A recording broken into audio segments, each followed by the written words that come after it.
মোল্লা মৌলবি বা হুজুরদেরকে দিয়ে সবকিছু করাতে পারবেন, কিন্তু একটা কাজ কখনো বন্ধ করাতে পারবেন না।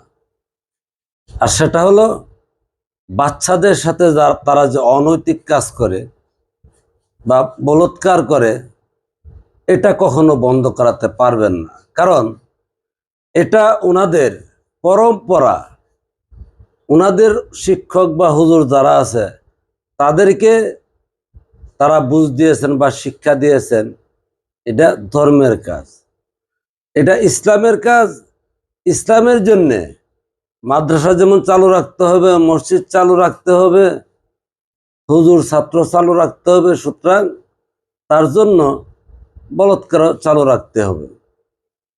হয়তো এটা বিশ্বাস করবেন না, না হয় দেখুন আজ পর্যন্ত বাংলাদেশের যত ছোট বড় মোল্লা সাহেব বা হুজুর সাহেবরা আছেন, যারা প্রতিনিয়ত ওয়াজ বয়ান করে যাচ্ছেন, আজ পর্যন্ত কোনো হুজুরের ওয়াজের মধ্যে শুনছেন এই কাজ দ্বারা তারা অবৈধ কাজ বা এটা পাপের কাজ বা এই পাপের শাস্তি এটা হবে, আর এটা যারা করবে তাদেরকে প্রতিহত করতে হবে, এমন ওয়াজই তারা করেন না।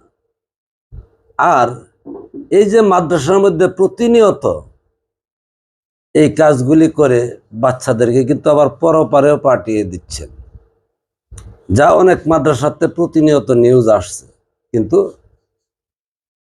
এই অপকর্মের প্রতিবাদ নিয়ে আজ পর্যন্ত বাংলাদেশের কোনো মোল্লা মৌলবি ওয়াজ করেন না, প্রতিবাদ করেন না, বয়ান করেন না। এমনকি রাস্তায় নেমে সরকার যাতে বিচার করেন এই অপকর্মকারী মোল্লাদের, সেটার পক্ষ নিয়ে আজ পর্যন্ত বাংলাদেশের কোনো ছোট বড় মৌলবি প্রতিবাদ বা ওয়াজ করেন নাই। এতে কি নিশ্চিত না আপনারা যে এই অপকর্মটা তাদের ধর্মের কাজ? তারা যে তথাকথিত ইসলামের কথা বলে, তাদের তথাকথিত ইসলাম ধর্মের কাজ হলো এই ছোট ছোট বাচ্চাদেরকে দিয়ে এই অপকর্ম করানো। যারা বিশ্বাস করেন না, আমি কমেন্ট বক্সে তাদের এই ভাষ্য প্রমাণ সাক্ষ্য দিয়ে রাখবো, ওইখান থেকে দেখে নেবেন যে তাদের দিনের কাজ। কার দিনের কাজ? এই মোল্লা মৌলবীরার দিনের কাজ হলো বাচ্চাদের সাথে এই অনৈতিক কাজ করাটা, এটা নাকি তাদের দিনের কাজ। এই সাক্ষী কিন্তু তারা দিয়ে রেখেছেন। তো সুতরাং এমন জানোয়ার জাতি যারা আছেন, তারা কি করে ধর্মের হতে পারে, মানুষ হতে পারে? আর তারা কি করে, তারা নিজেরা জান্নাতে যাবে আবার আপনার কে জান্নাতে নিবে?